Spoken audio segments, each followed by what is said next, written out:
It was a typical evening at Eastwood Mall. The bustling noise of shoppers, the flickering lights of the stores, and the distant echoes of laughter and the excitement of Christmas was in the air. My name is Sarah.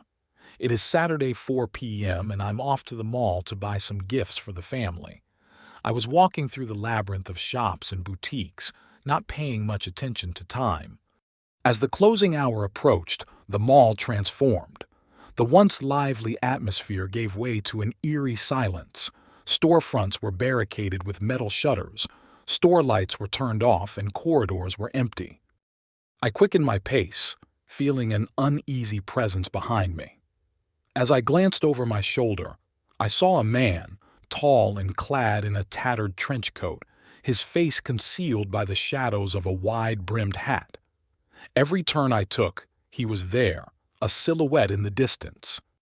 Trying to shake off my fear, I headed towards the elevator, hoping to escape the unnerving stranger.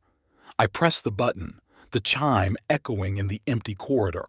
The doors slid open, and I rushed inside, my heart pounding. Relief washed over me as the doors began to close. Just as I thought I was safe, a hand shot through the narrowing gap, freezing my blood. Panic set in as I realized the figure had caught up, his fingers gripping my wrist. I have no idea where I got the strength from, but I managed to pull myself free, stumbling backward as the doors slammed shut. The man stared at me with cold, unblinking eyes through the closing gap. The elevator descended into darkness, leaving me breathless and shaken. As the elevator reached the lower levels, strange sounds echoed within the confined space. Whispers and creaks surrounded me.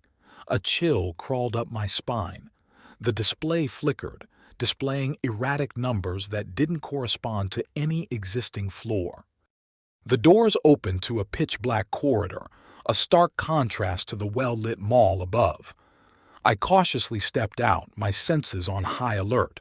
Shadows seemed to writhe, and the air felt thick with a creepy presence. I heard footsteps behind me, echoing in the darkness. The eerie voice of the intercom crackled to life, announcing non-existent sales and promotions. Fear consumed me as I realized I was no longer in the mall I knew. Desperation set in as I frantically searched for an exit. The air grew colder, and distant whispers became sinister laughter. The same unsettling figure emerged from the shadows, his silhouette elongated by the flickering lights. I ran, my footsteps echoing through the haunted corridors. The mall seemed to warp and shift around me, an ever-changing maze that defied logic. The figure pursued me relentlessly, his laughter echoing in the endless darkness. Just as I thought escape was impossible, I stumbled upon a door marked Exit. With a burst of hope, I flung it open, only to find myself back in the mall. The lights were on, the shops were closed, and the eerie atmosphere was still there. I ran for the escalators, which were no longer rolling. I ran up the stairs, searching for a way out. My shoes echoed through the empty mall. Behind me, at the bottom of the escalator, was the figure, looking up at me with a grin that creeped me out. I let out an unintentional scream and started running, past all the dark shops with their metal shutters. The corridors were empty. The only sound was the sound of my heels clicking on the shiny floors. The figure had picked up speed and was close behind me. I was completely out of breath, but I dared not stop for fear of him catching me. As the thought of his hand on my shoulder flashed through my mind, I felt a hand grab my hair. He pulled so hard that I fell backwards and landed flat on my back. The creepy man stared into my eyes, not saying a single word. From his trench coat, he pulled a gun and pointed it at my head. I watched as his fingers tightened around the trigger. I closed my eyes. I knew I was going to die. A gunshot rang through the empty corridors. The only sound I heard before I died was a loud thud, then silence. I felt myself sitting up, running my hands over my body and head. No blood. "Is this what it feels like to be dead?" I asked aloud. I heard a voice. "Lady, are you okay?" I turned around and saw, not even 3 inches from me, the body of the man with the gun. He was sprawled in the floor, gun still in his hand.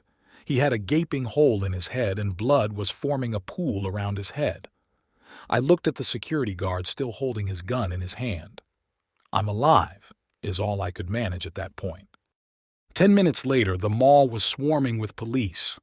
They had loaded the figure onto a gurney and wheeled him out to an ambulance parked outside.